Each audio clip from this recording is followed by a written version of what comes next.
Olá, meus amores, boa noite, tudo bem com vocês? Eu me chamo Sheila Cavalcante Costa, estou aqui hoje para dar continuidade ao assunto variação linguística e preconceito linguístico. Espero que vocês gostem. Hoje nós vamos falar sobre um dos tópicos que eu citei na outra aula, que é a variação social ou diastráticas. As variações sociais ou diastráticas, como também é conhecida, está relacionada aos grupos sociais, de acordo com o sexo, idade, tribo, classe social, lugar onde vive, grau de escolaridade e demais fatores ligados a qualquer grupo.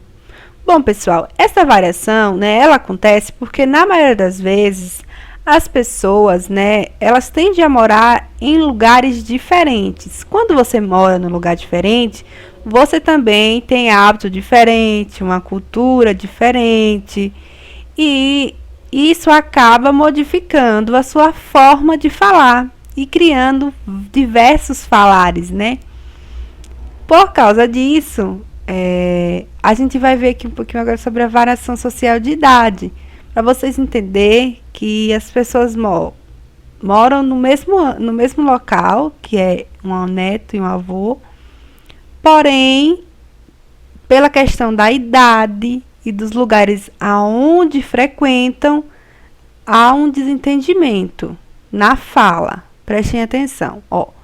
Povo, você não saca nada? Demorou?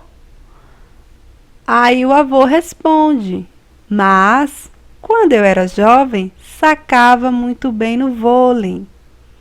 Ou seja, o neto, tá numa faixa etária diferente de idade, usando gírias, porém, não é a mesma gírias que o vô compreende, só pelo fato da faixa etária de idade.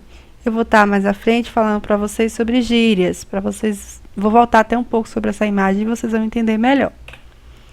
Assim, é possível destacar dois pontos importantes da variação social, que são as gírias e o jargão. Vamos estar falando agora um pouquinho sobre as gírias para vocês entenderem melhor. Olha, as gírias, elas são expressões informais, passageiras, usada na maioria das vezes por grupo relacionado a jovens, como eu falei com vocês sobre a questão das gírias.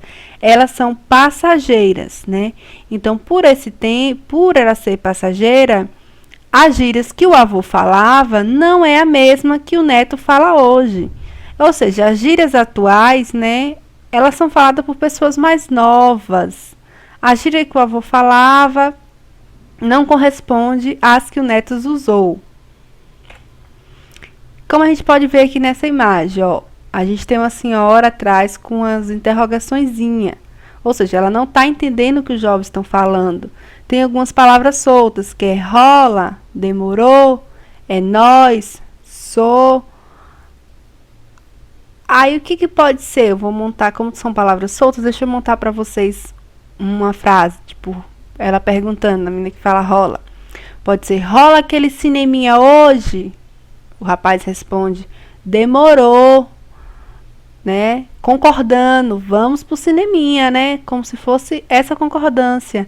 Ou se não, é nós, que pode ser nós, é nós que nós vai, nós está bem, pode ser ter esse significado. E para a senhora, pode ter considerado até palavrões no pensamento dela, porque ela realmente não entende, ela não é dessa faixa etária, ela não tem essa compreensão. Então, o que eu quero que vocês entendam é o seguinte: a gente pode falar gíria? Pode. A gente pode falar, tem que falar de acordo com a variação social diastrática? Tem. Mas a gente tem que tomar cuidado com as pessoas que a gente fala, porque tem que ter um entendimento. Não é como você fala, é com quem você fala. Aquela pessoa está entendendo o que você está falando? A conversa está legal? Então, vamos dar continuidade.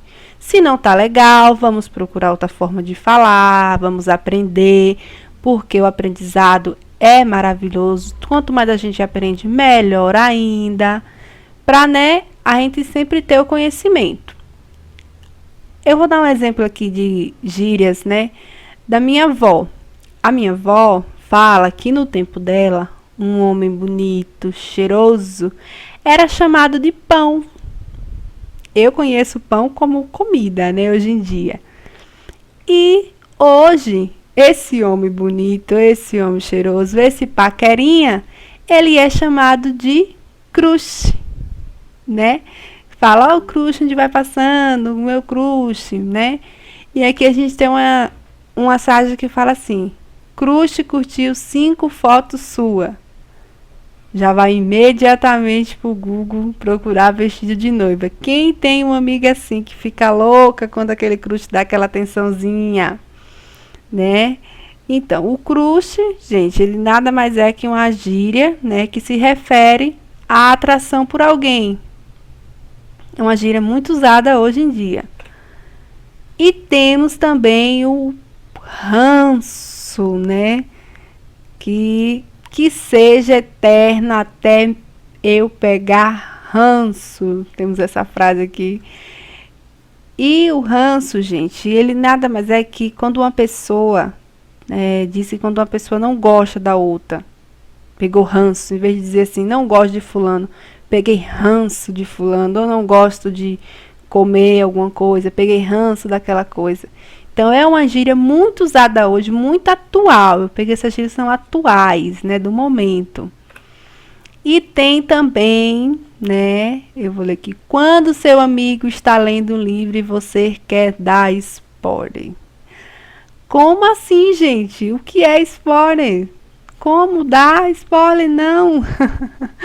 Então, para vocês que não sabem o que é o spoiler, ele é uma gíria, né, que se refere à antecipação do final de alguma coisa. Por exemplo, o final do livro. O amigo leu o livro primeiro que o outro e queria já sair falando o final do livro. Não pode, gente, não faça isso com o coleguinha, deixa ele chegar até o final.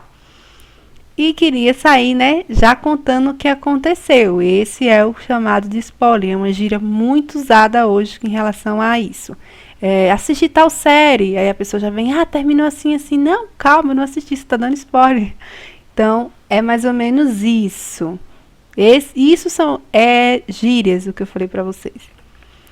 Agora a gente vai falar sobre o jargão.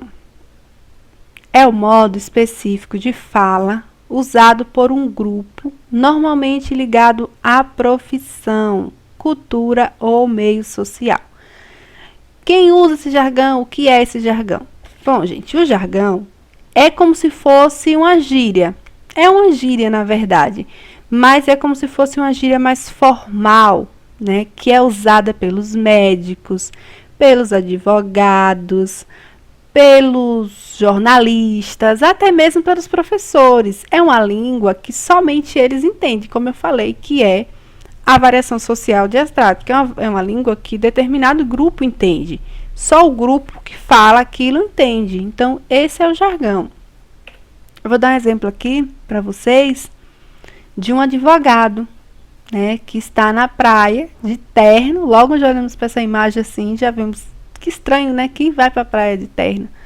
Mas é só uma charge mesmo para vocês entenderem. O advogado, né, na praia de terno, e fala assim para o surfista amigo deles: veja que belos movimentos helipéticos fazem essas ondas, meu caro amigo.